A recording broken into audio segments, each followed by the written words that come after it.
Hi everyone, welcome back to my channel. Today I have a cooking video for you guys.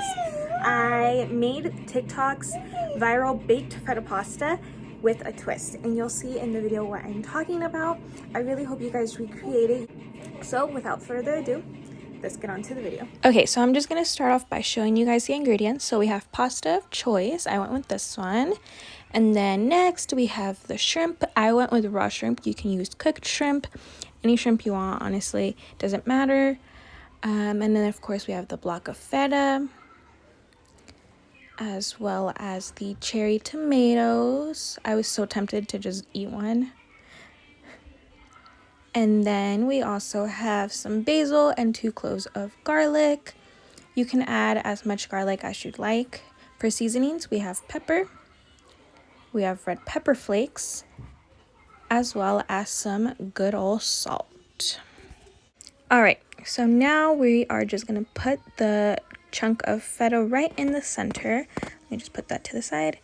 For seasonings, like I said, we're gonna do red pepper flakes and pepper, black pepper, as well as salt, and just go ahead and season it to your liking.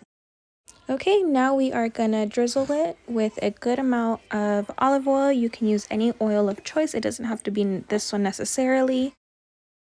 Okay, once everything is on, just give it a good mix and prep your oven. Okay, and before it goes in, 2 garlic cloves.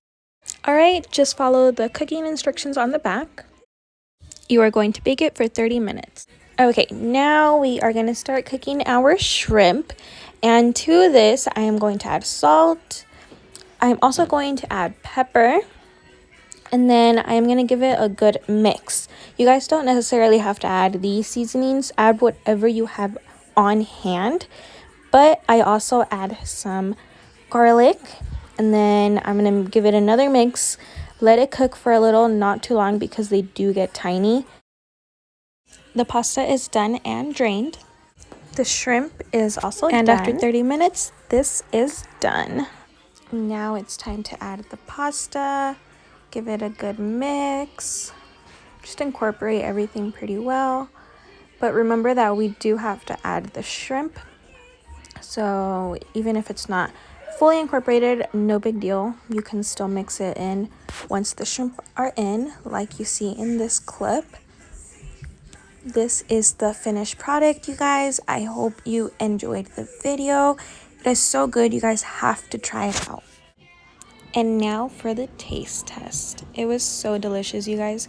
Seriously, give it a try. I hope you guys enjoyed this cooking video. Don't forget to like and subscribe.